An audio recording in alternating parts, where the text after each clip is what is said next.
The day opened up to people observing World Stroke Day.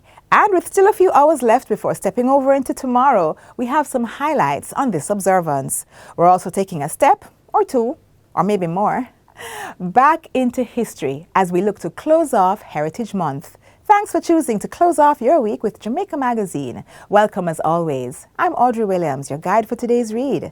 Let's see what's happening with the day's news.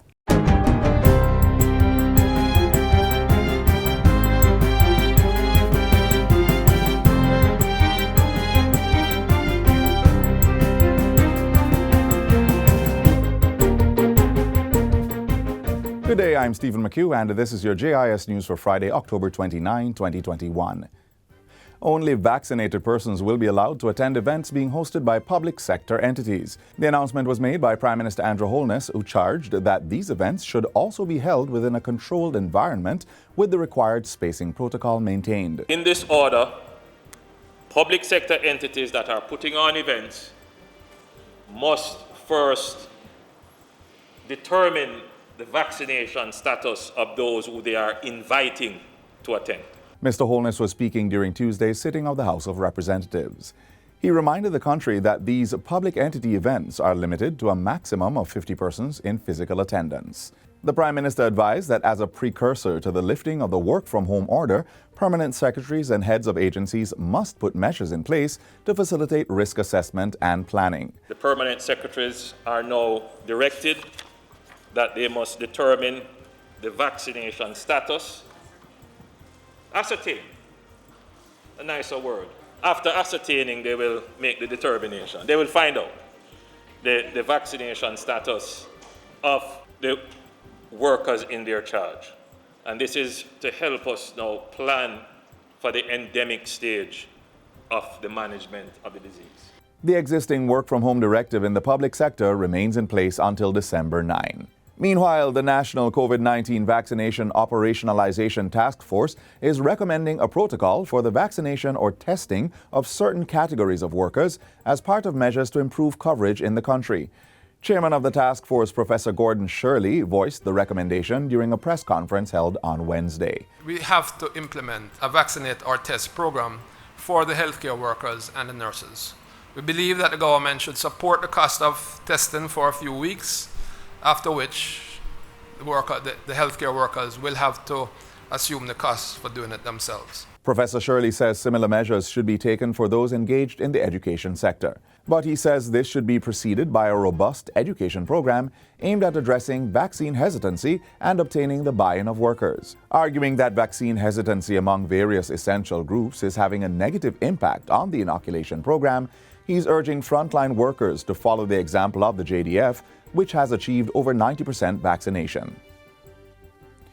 Another shipment of the Pfizer vaccine from the United States government is expected in the country in November. Health Minister Dr. Christopher Tufton says discussions continue with his U.S. counterpart for the vaccines, which is expected to be a donation. We will have sufficient to continue the program. We'll get 206,000 the next tranche, and then we have another amount to get. Dr. Tufton made the revelation during the ministry's COVID-19 conversation press briefing on Tuesday.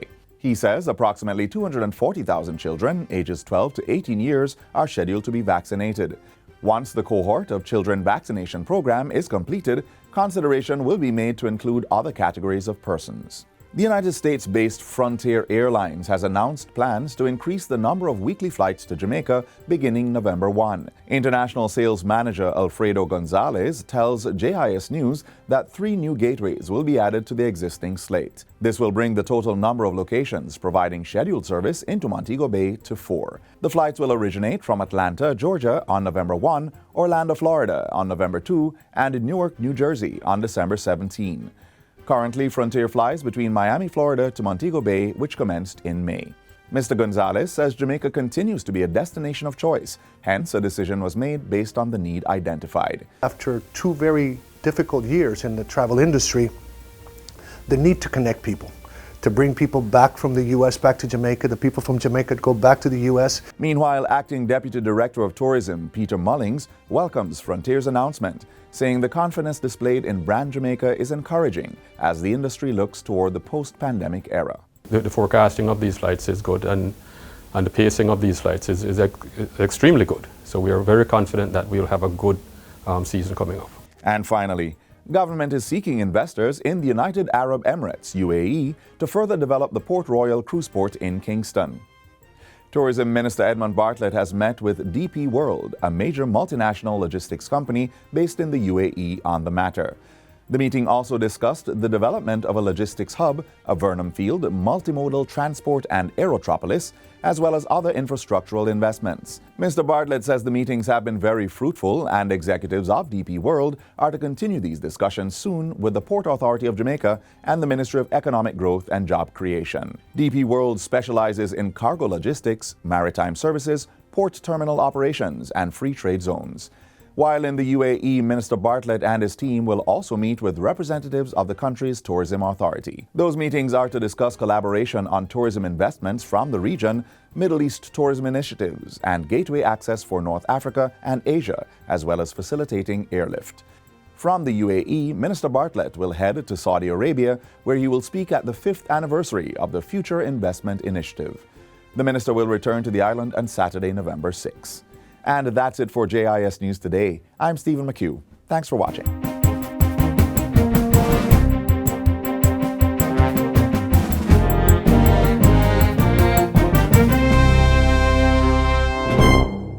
It's the 11th staging of the JIS Heritage Competition. Students, show your national pride by entering the essay, poster and photo competition. Primary school students, enter the essay competition. Triumphant, proud and free. Use this phrase from the song Jamaica Land of Beauty to explain our nation's heritage and achievements. High school students, design a poster that best portrays the phrase triumphant, proud and free.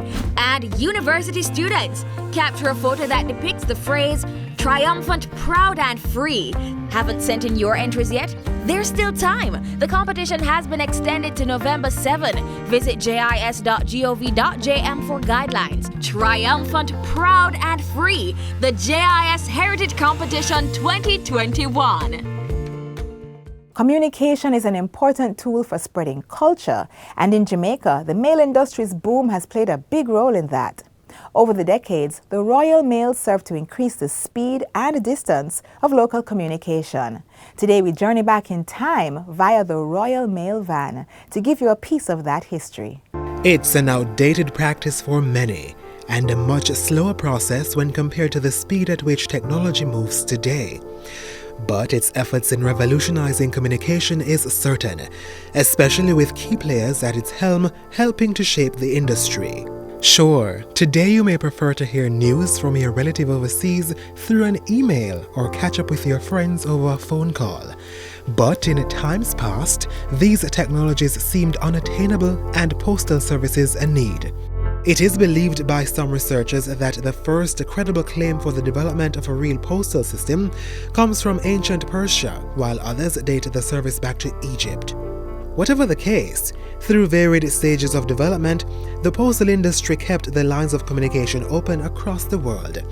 In Jamaica, it began in the 1600s, making the island the first British colony to have an established post office, and the Royal Mail kept the industry booming.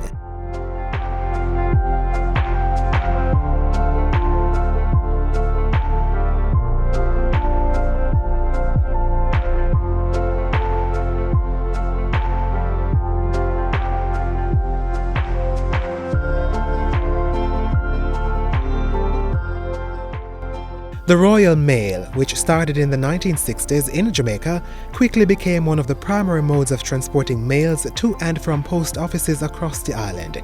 With its office located in Kingston, the Royal Mail collected letters or parcels from the Central Sorting Office and other post offices and agencies for distribution right across the country. Many Jamaicans can remember the Royal Mail vans moving letters around. Captained by Charles Moore, the reach of the company quickly grew as he sought to ensure his vans went to every nook and cranny of the island. He had all these little red buses that would go to pick up the mail, And in the mornings, we would go in early because there's a schedule for the drivers to take the little buses down to the central sorting office. From that, they would collect the mail and then go deliver it where they were supposed to. And then they would come back in the evening with the empty vans. The mail industry at that point in time was significant. It made a significant contribution to business development because that's how you got your correspondence. That's how you'd get a letter. And the mail brought news. The mail van used to also transport the daily newspapers to the rural part of Jamaica too. So the mail van meant that here was information, here is something happening. So I think it contributed to business development and the growth of the economy in those times. The mail van would go to the central sorting office, and pick up the mail and take it to the post offices out in the rural area. It's delivering a bundle of mail to different post office out in rural Jamaica or even in Kingston. Even if it picks it up from the central sorting office, it would take it to the Halfway Tree post office and the Constant Spring post office and those post offices so that the mail could be sorted and then put in the mailboxes. But someone had to ensure the wheels continued turning. I was delivering mail in 80s, carry mail, and then we carry staff to and from. We carry the mail around. Sometimes we carry the postman them or the post lady. Them go deliver parcel and them thing there. We have to drive the Royal Mail go airport, from airport to CSO, and from there, sometimes we go Stone Hill, Constant Spring. Remember them time you never have telegram, you know. So we always carry a parcel come at your house.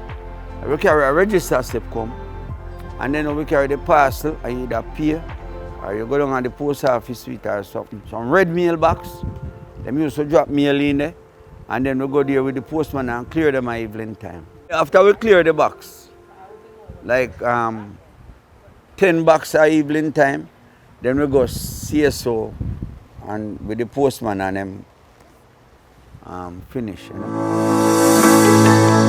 Wilby's journey, as he said, was far and wide, even hitting some 58 kilometers outside of the capital. When we lived in Manning before we moved to Kingston, we knew about Royal Mail because that was how we know to go to the post office. We would know when the Royal Mail van came and when to go to the post office to see if there were any letters for us. You know, in those days, people wrote a lot more letters than they are writing now. So I knew about Royal Mail from when I was a child, and then met Mr. Moore, who was involved in the transportation of the mail. Charles Moore, who charted the development of the Royal Mail and dominated as a contractor in the delivery of the Daily Gleaner, distinguished himself in the field of transportation.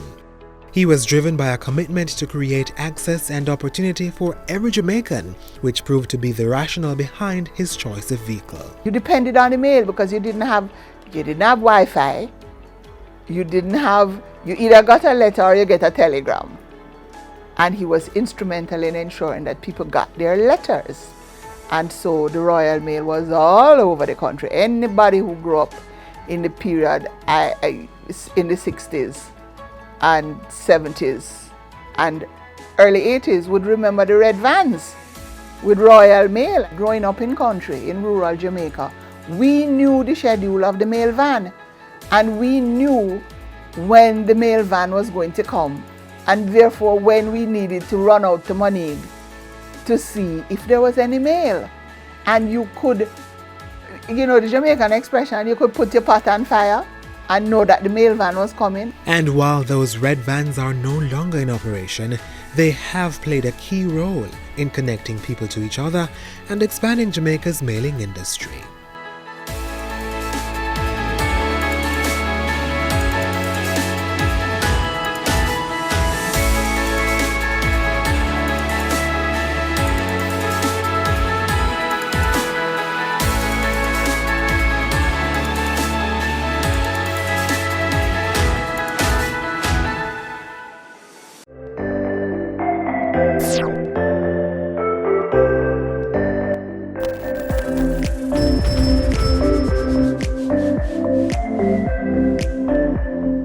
It's absolutely critical that we receive the vaccines. You will see hospitalizations and indeed deaths likely come down And so there is a lot of value to be gained by getting as many vulnerables on board as possible. So tell your mothers, tell your aunts, listen out for yourselves if you're over 60, and take the vax, because the vax is what will help you to guard against the COVID virus, and indeed help your relatives, your friends, those who you come in contact with, for the same benefit.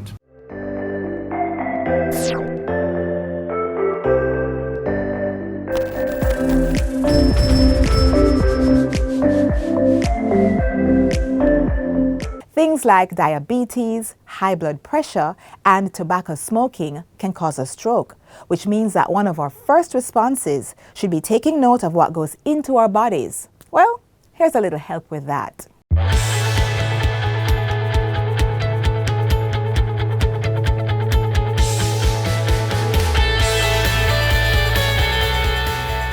Eating healthy by having a balanced diet consisting of items from all the food groups and consuming the right portions is important to get the nutrients vital for disease prevention, growth, and good health.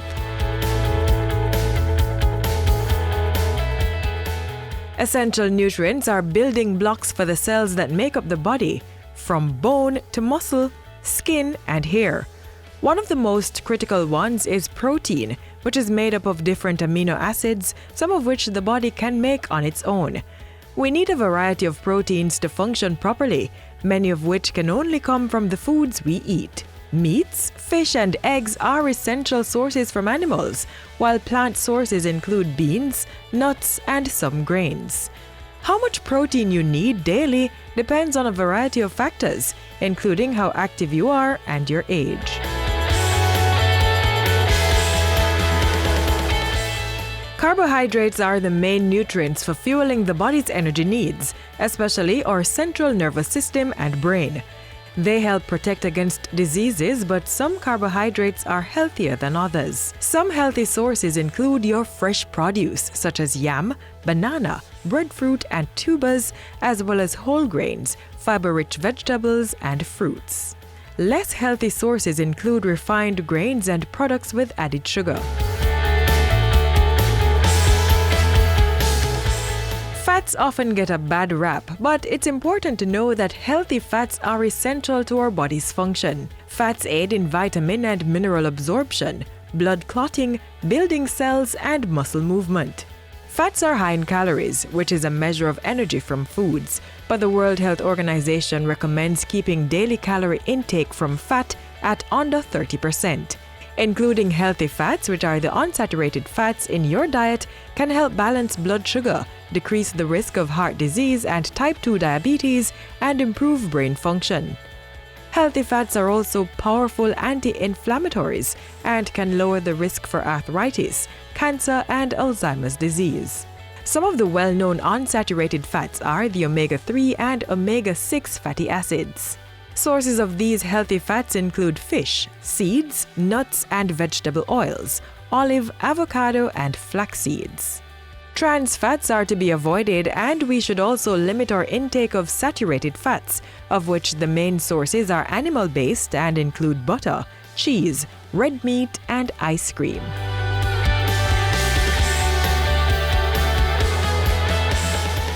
Vitamins are organic compounds essential for normal growth and are required in small quantities. There are 13 essential vitamins that the body needs, and these help lower the risk of diseases such as lung and prostate cancer. Vitamin A supports healthy vision, skin, and bones.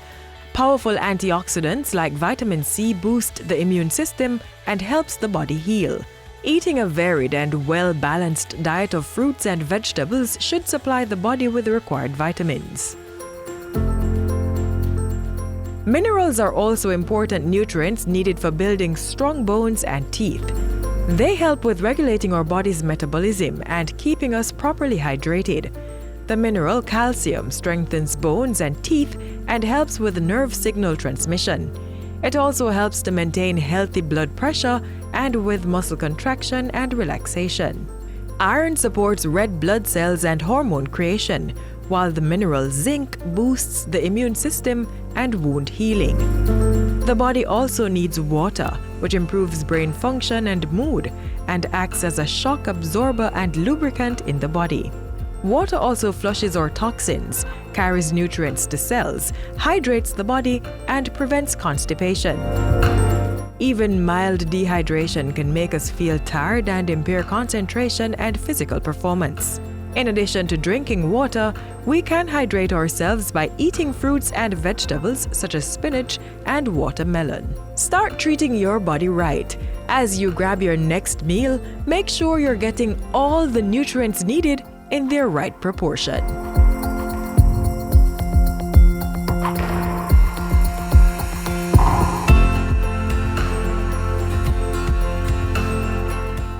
The government of Jamaica and its partners invites you to be part of the 7th Regional Platform for Disaster Risk Reduction in the Americas and the Caribbean, November 1 to 4. Tune into this station and watch the opening and closing ceremonies, as well as select sessions on the Ministry of Local Government's Facebook page, the JIS website and YouTube channel. Hear how the region is building resilient economies in the Americas and the Caribbean for you, for now, and for the future. In the same way that we should be thinking about what we're eating, our mental health deserves just as much attention. Here are some tips to achieve good mental health. Hi, I'm Orchid. I know, when you hear my name, you think of luxury, strength, and beauty. But currently, there is nothing beautiful about my situation. I am unemployed, having lost my job to the economic effects of COVID-19, and I don't know how long I can cope.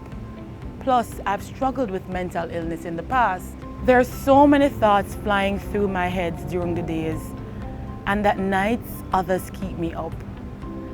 I understand that being down sometimes is a natural part of life, but it's not that. The stress, the anxiety, the worry, they keep getting worse. Of course, some days are better than others because I have medication to help. But even with that, some days are really bad. Okay, you may feel bad for me, and empathy is fine. But here's a bit of good news. I've been learning some techniques to help me deal with the problem. So if your story sounds similar to mine, then maybe you could apply these techniques as well.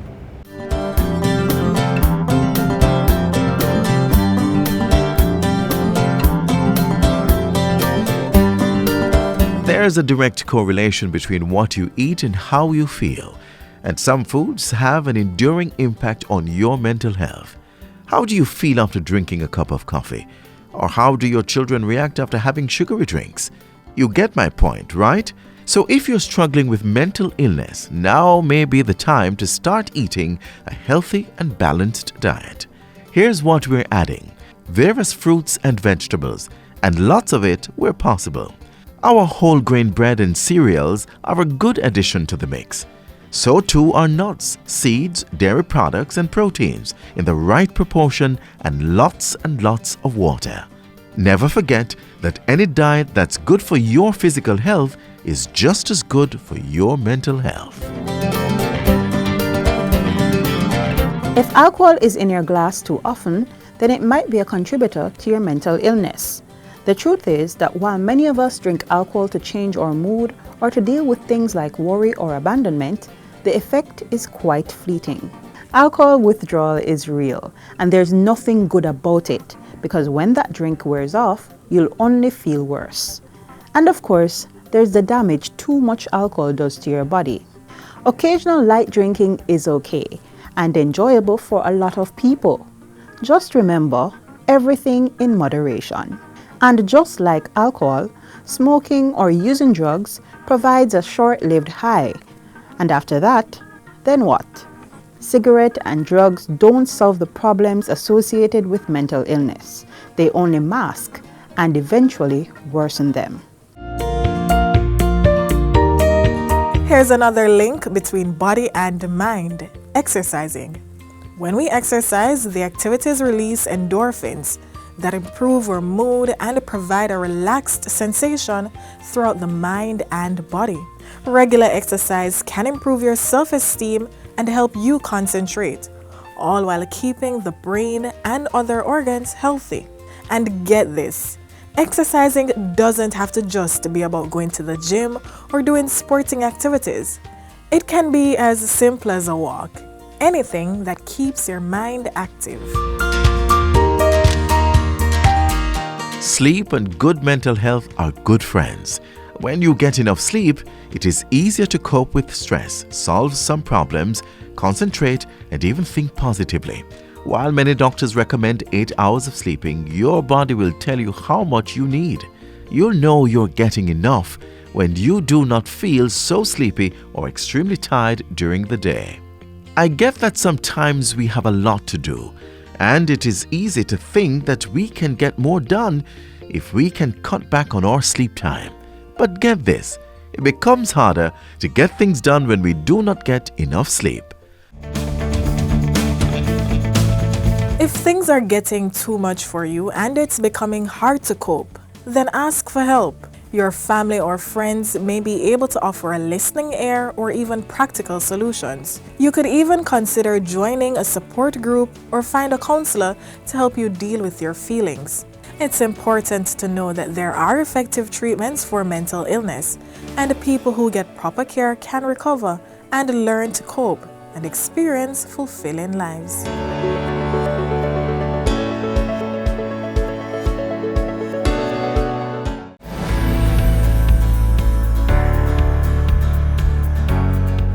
We need trees if we are to be able to live on this planet. So I want to encourage you to join and partner with the My Tree Legacy Promotion and support your alma mater. For me, St. Peter and Paul, Campion College, University of West Indies, roll out and plant some trees.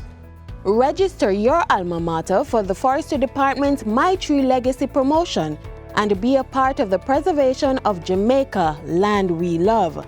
Let us highlight your contribution. Submit videos or pictures of you leaving your mark. Every tree counts. Plant a tree today and keep climate change away.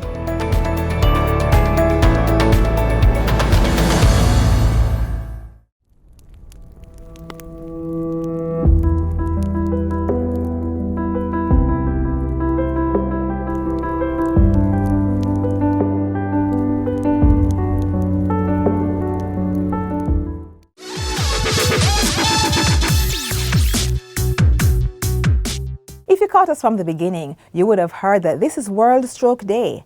The observation is to raise awareness of stroke risks and preventative actions while aiming for your help in joining and supporting campaigns around this illness. So, what are some steps to help prevent a stroke? Keep your blood sugar down. Get active by working out. Lose weight if you're overweight. Smoking doesn't help. Monitor your blood pressure and control your cholesterol intake. It's a global issue, so stroke prevention and decrease will require a collective effort. Tackling this health burden head-on is one way that we can help to make Jamaica the place of choice to live, work, raise families, and do business.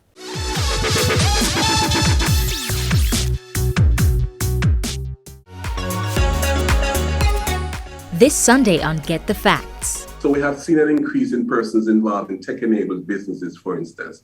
We have seen an increase in tech industry businesses. As a matter of fact, many of them have shown exponential growth in that period as well. Global Entrepreneurship Week began globally in 2007. JBDC has been focusing on celebrating entrepreneurship in that week. Join us to hear the JBDC's plans to ramp up support for the nation's entrepreneurs.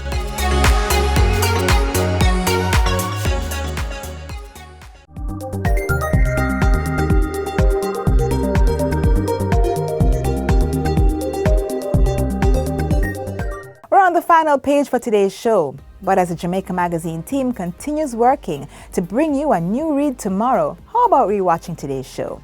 Simply log on to the JIS YouTube channel where you'll find this and other features. Also, visit the JIS's Facebook, Instagram, and Twitter pages for more information. From all of us here at the JIS, I'm Audrey Williams. See you soon. This has been a production of the Jamaica Information Service. the voice of Jamaica.